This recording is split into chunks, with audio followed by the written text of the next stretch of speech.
Welcome back to the Papers Podcast, where the number needed to listen is 1. We are feeling punchy. I have drank way too much espresso. I have lots of thoughts. Some of them may be coherent.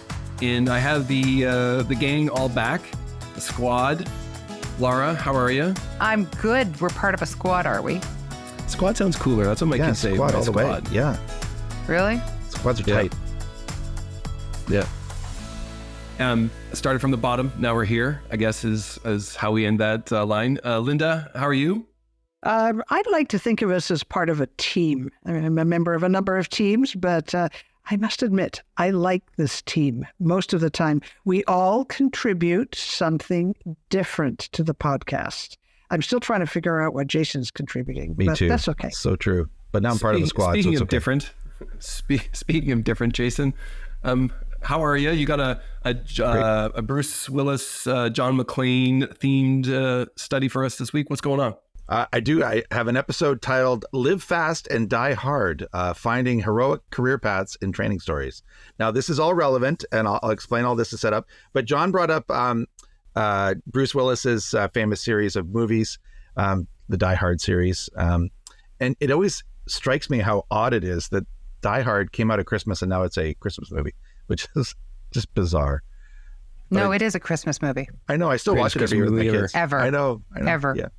All right. So what's this paper about? So here's a little setup from the paper. They start talking about workforce problems in health professions around the world. Okay. So this is the serious part of the intro. That right now around the world, there are a whole bunch of countries that don't have enough health professionals to meet the needs of their populations. And then on top of that, there are some countries that are poaching from others. So it's a not good sort of scenario.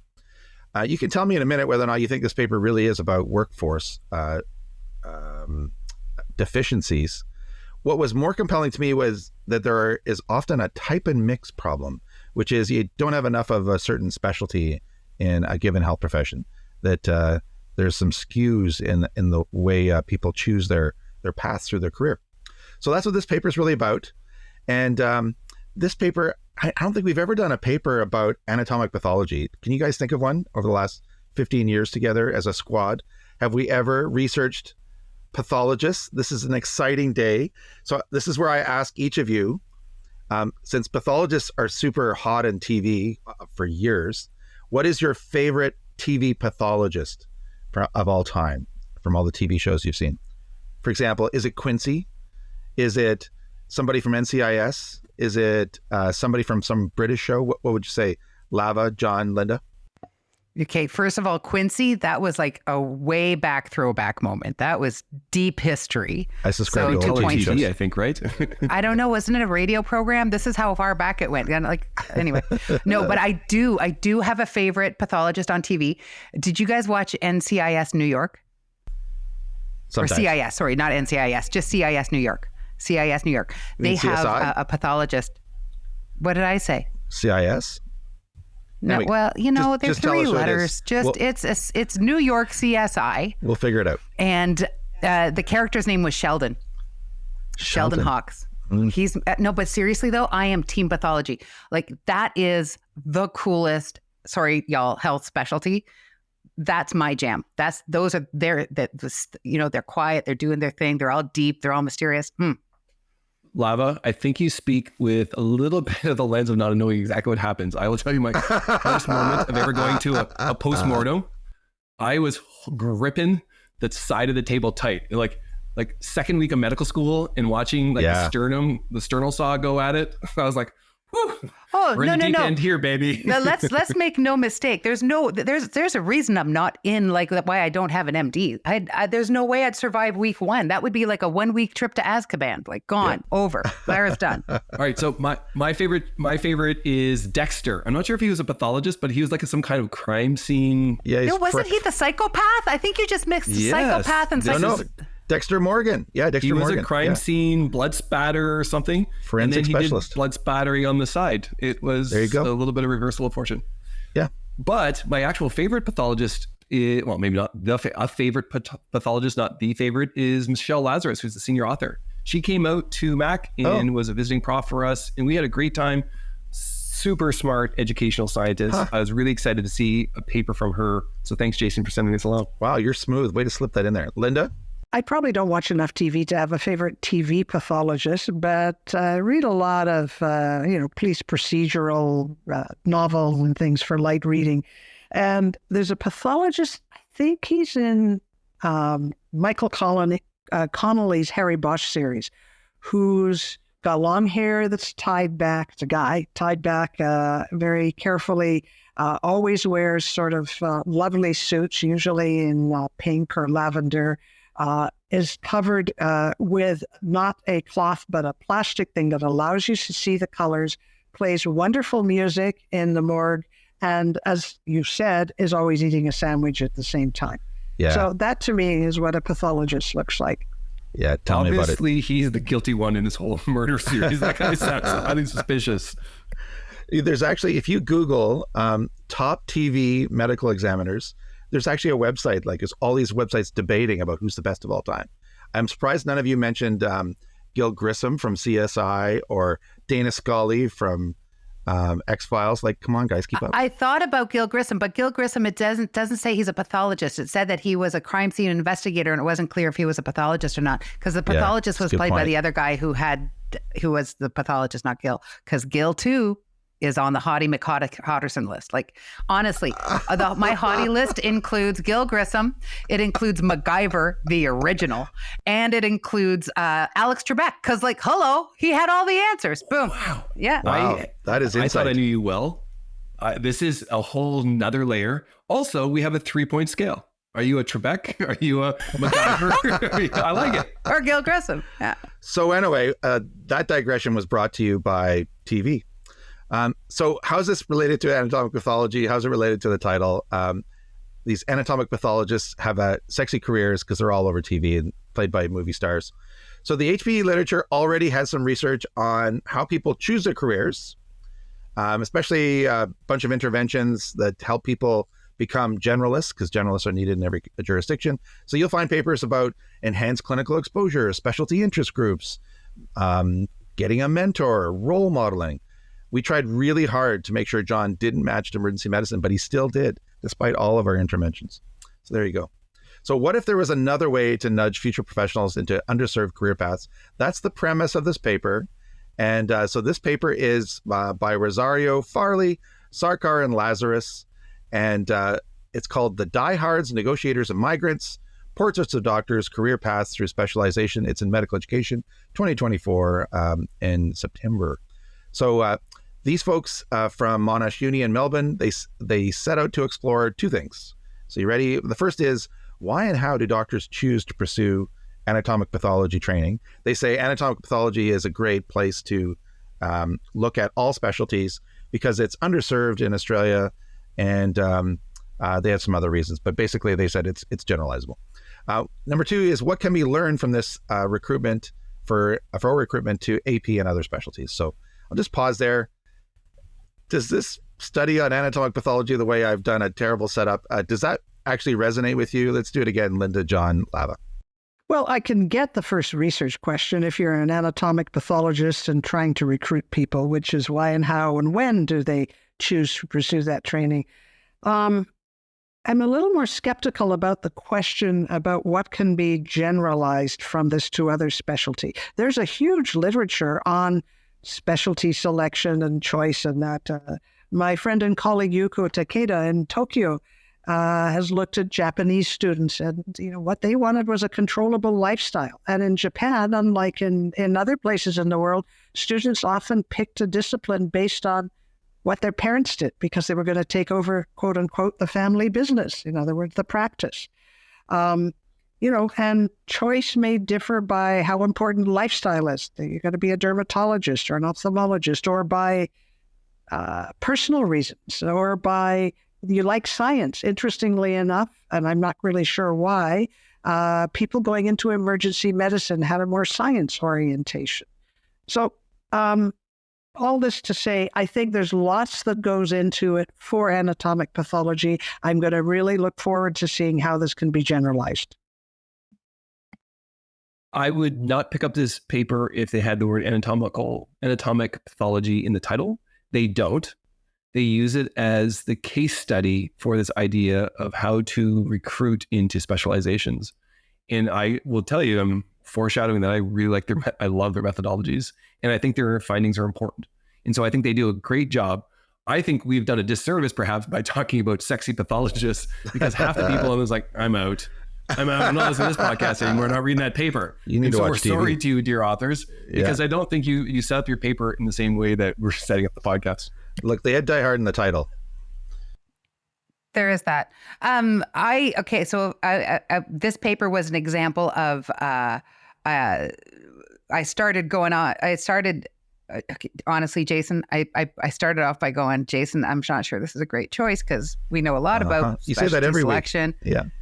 And maybe, but I won't say the second half every week, because by the time I was done this paper, I was like, good choice, Jason. Yeah, that's good more paper. like it. Yeah. That's like it. Yeah. So every now and then a blind squirrel gets a nut. Right? It happens upon occasion. All right, let this blind squirrel continue. So I just love this paper. Honestly, with every paragraph that went by, I was more enthralled with what they did. So here, let me set it up.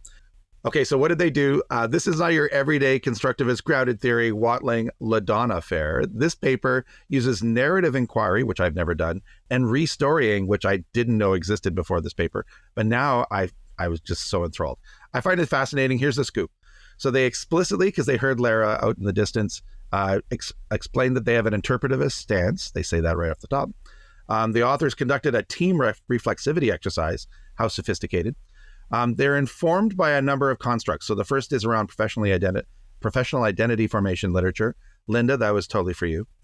They have a theoretical framework. There's a nice subtitle that says, here's our theoretical framework. They totally had lava in their ears.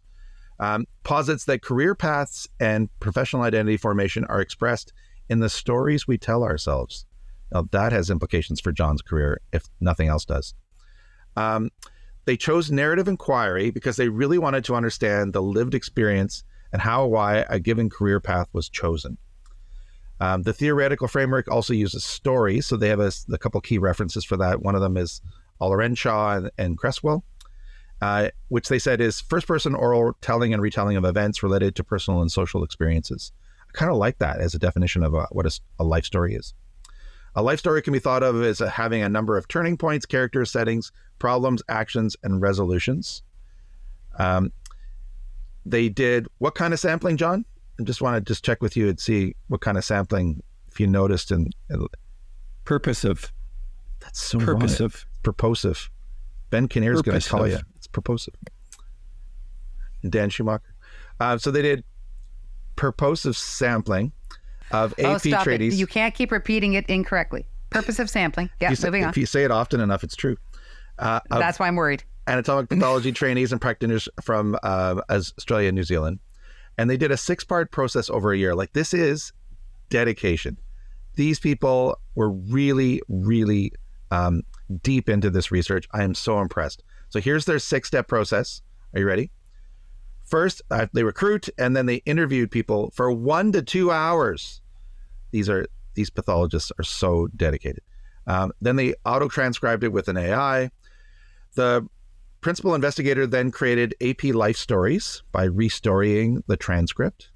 So they take the transcript and they're like, who are the characters? What are the turning points?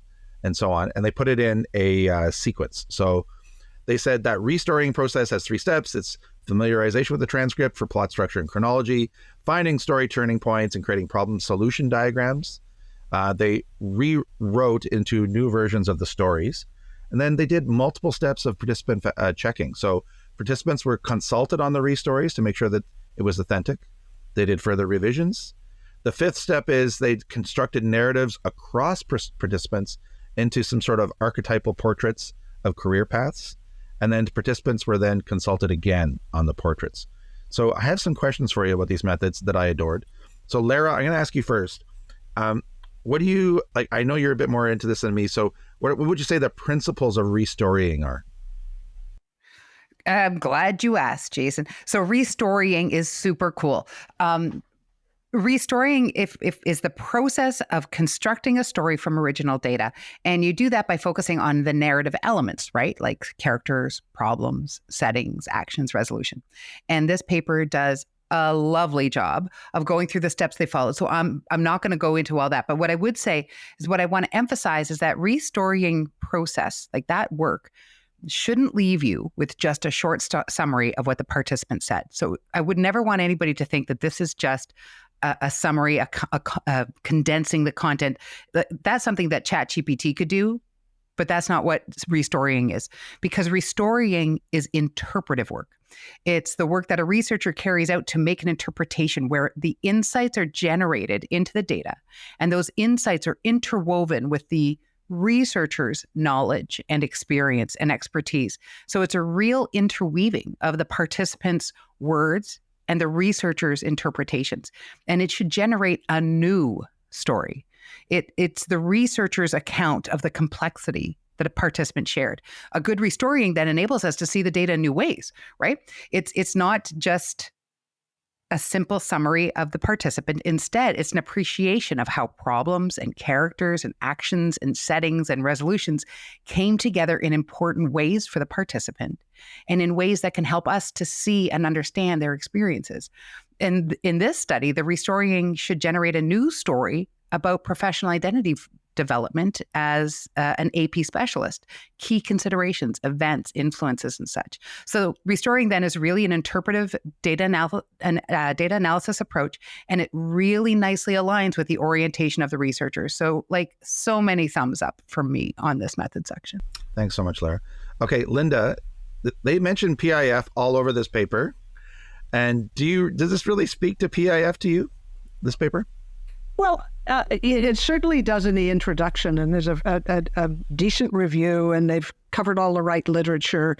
And they do talk about how identity can be formed and influenced by role models and by clinical experience and by the system around the individual. So that, if we look forward, may come up in the results.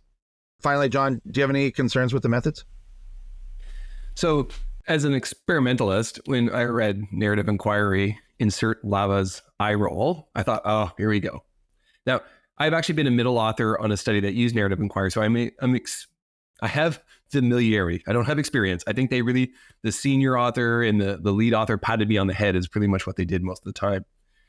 I went to the supplementary material for this study, and I rarely say read the supplementary material. Go read it.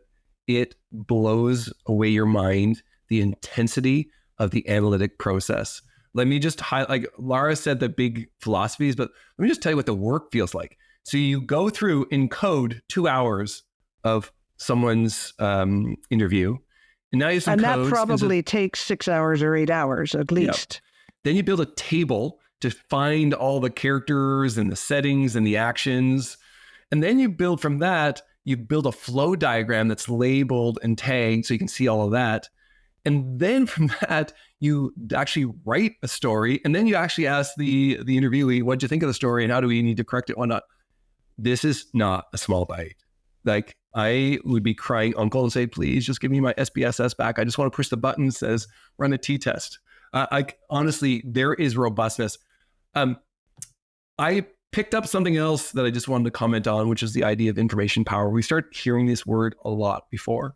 And I've always wondered, how do you adjudicate it? What's your score? What's the standard deviation around your information power? And there's not. But this study says we think we achieved information power at 6 interviews, and then we went on and did another 8. And yes, I 100% believe it, because they have a very specific type of question, and the data sources of the individuals who are contributing to that make sense. They have a theory that provides boundary or a lens through which they can see. They have so deep, rich data, and then their analysis goes in depth that allows them to put together analysis that holds together. They're hitting all the punchlines of information power that when you look at it and adjudicate in any way, say, yeah, darn right, you could have stopped at 6, but God bless you for continuing on to make sure that you really understood what you're doing. Anybody who's going to eye roll at narrative inquiry, slowly pull the Homer Simpson back into the hedge and shut the hells up, this study is a perfect paper to template off. If you want to do narrative inquiry, God bless you. But if you're going to do it, here's a good example about how you might want to think about taking that bite. Awesome. Well said, John. So, Lara, I'm certain that there's somebody listening out there that says, before it was saturation, then it was sufficiency, now it's information power. Just tell me what I should be saying when I know that I'm right. So what should they be saying, Lara?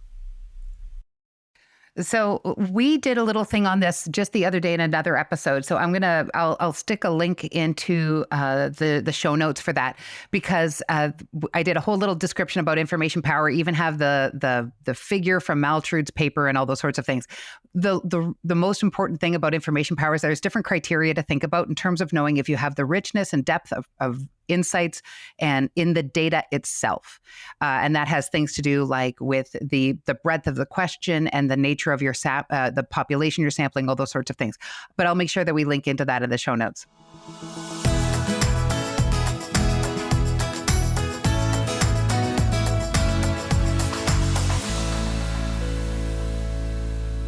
All right, so what they find, so I hope we're making a case here that this is kind of a legendary paper. They had 14 participants who were a mix of trainees all the way up to consultants in Australia and New Zealand. 11 of the 14 participated in follow-up interviews. And so this is huge dedication from the participants as well. The team identified 3 what they called portraits of career trajectories that led to choosing their specialty. And they thought this was actually generalizable to others. And they had some literature in the discussion that suggests that as well. So here's the 3 groups. They're from the title. The diehards are the ones where they had some early exposure, and that developed an intense early commitment to anatomic pathology, or insert whatever specialty. And this usually happened in undergraduate training. So, and UME in this case. The negotiators, these are people who had multiple experiences, always weighing the pros and cons. Should I play in John's hockey team or not? There's some definite downsides of that. And before landing on, in this case, anatomic pathology. And this usually happened for them in postgraduate medical education. And then finally, the migrants, who I actually think should be called the runaways. They tried other specialties, had bad experiences, said, the hell with that, and ran to the positive features, in this case, of anatomic pathology, found their tribe, settled down. So those are the 3. And if I think of people that I know that chose their medical specialty, I can definitely sort people into the diehards, negotiators, and migrants. I'm really curious if that's your experience about people you know about career paths. We're going to go John, Linda, Lava. I don't think of myself as an anatomical pathologist, although I have killed many patients on purpose, I think.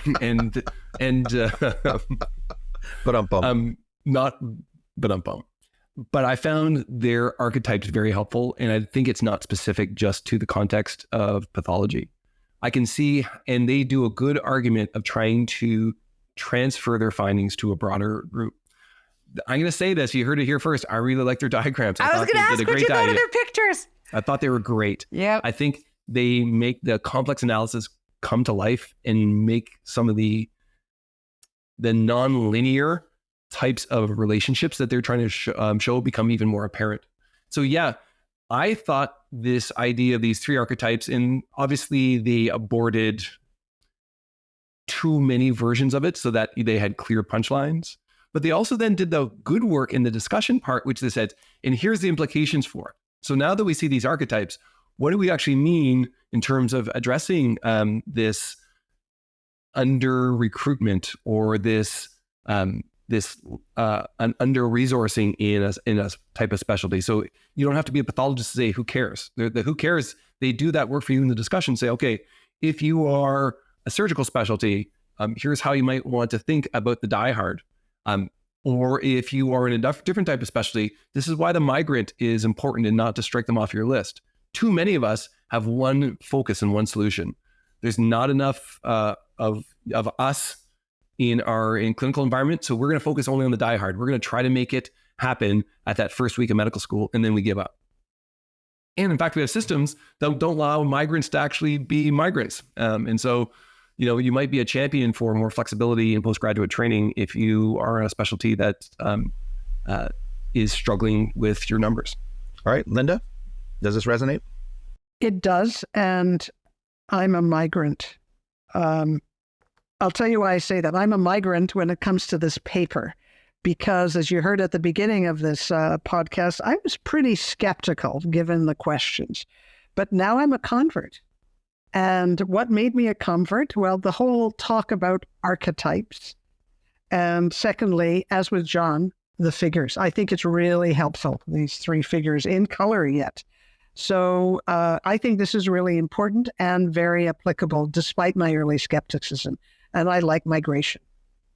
So I personally am a migrant in many ways. I left Canada, immigrated to the U.S., but I also, from like a career pathway, Jason, your phrase works better for me. I ran away from traditional PhD in English because I did not belong there. I was the worst PhD in English. Like one course I took, we were supposed to read all the great novels. I ended up watching most of the great movies because I couldn't, like, I fell asleep reading Moby Dick so often. I gave up. You're kidding me. It was so boring. I was like, that's how it, like, no, when the movies don't follow the book, for a while there, I was really against that. But anyway, I love the study. I love the phenomenon. Their perspectives on the different pathways and archetypes made so much sense to me. They rang true.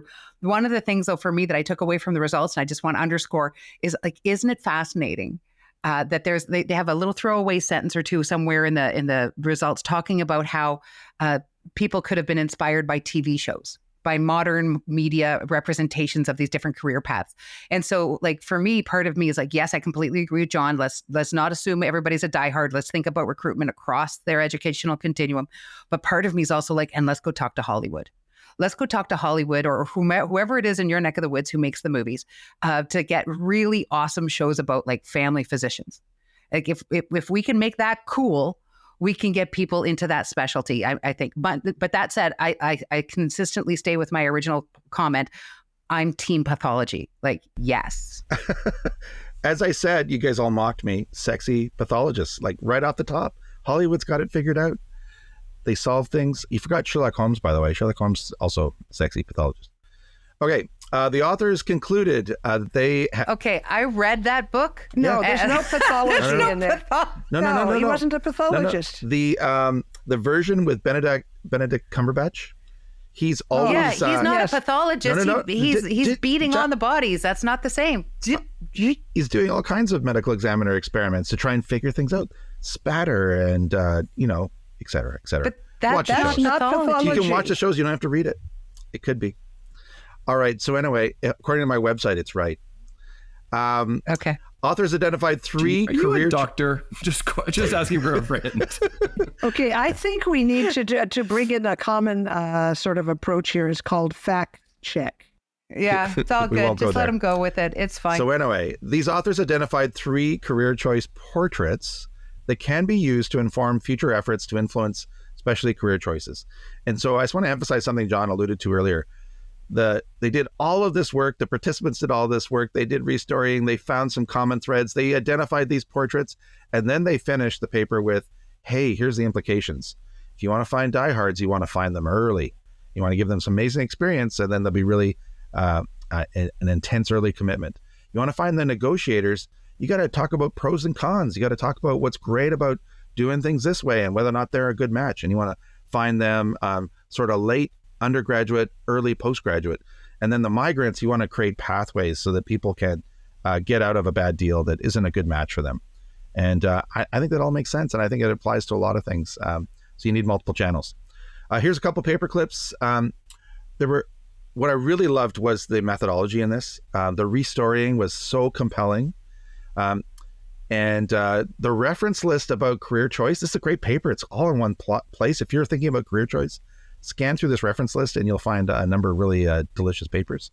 What they lost you'll also find some good references on identity formation here too. They lost me a little bit with their opening argument that there are shortages.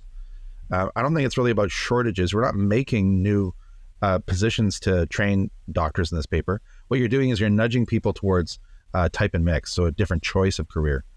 So I wish they had been a bit clearer about that.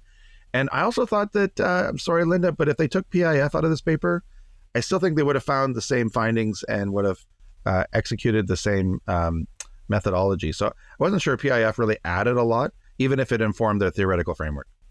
Well, I think that's the point. It did inform the theoretical framework and probably informed the way they analyzed their analysis. Maybe. Took up a lot of real estate, though, in the words. So that was just a couple of thoughts I had about this paper. It does not take away from how wonderful this paper was. Legendary, amazing, dedicated.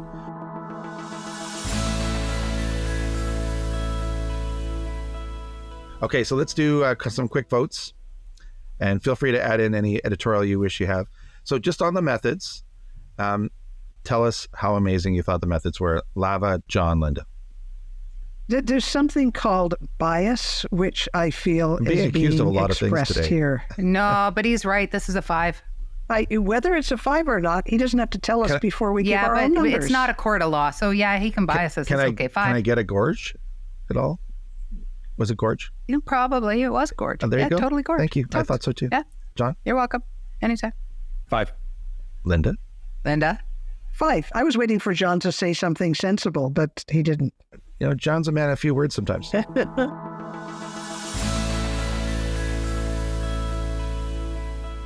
Okay, now here's the important part. What is the impact of this paper? Are you going to use this paper for anything, or is it just gorge and hanging out all on its own, leaning against the bar? Same sequence, Lava, John, Linda. I'm totally going to use this when somebody wants to do narrative research and wants to engage in restorying, or even, to John's point, if they want to see how images can actually make your paper easier to understand. All those reasons. 5. 5. John? Okay, we're doing a different order. No. I'll give you 4. 4. I was looking for Come on. John. 5. No, here, 5. Samuel. I can be easily convinced. All right, 5. It's 5. I will take the different side, which I'm not just going to use this as a great example how to do narrative inquiry. I also think there's some meaning and salient points for those specialties are looking at how do we enhance recruitment into our discipline. And so, yeah, 5. Awesome. So cool. There you have it. That's the paper. Big thanks to these authors. They opened my eyes to a whole bunch of new things. So thank you, Rosario et al. We hope you enjoyed it. We'd love to hear from you. We want to know if you have any comments or disagreements or enhancements to this discussion. You know the drill. It's paperpodcast.com and paperpodcast@gmail.com. And we'd love to hear from you. But first, before we go, we have a couple shout outs. Lara. Speaking of hearing from you, I'm just going to say thank you to Ayush Gabrani, who wrote to us about the episode that we did. It was episode 63 when we talked about revealing mental health issues in clinical practice and those sorts of things. And Ayush, I'm just going to wrote us a beautiful letter. So unfortunately, Ayush, I can only pull a few sentences out here. So just a quick summary. He writes, quote, "I hear from my trainees every day that they are being offered or voluntold to write a paper, sit on committees, take on more roles without taking into consideration if it's even possible for those trainees to do it. And to justify this overcommitment, the excuse of good academic job prospects or good future is used."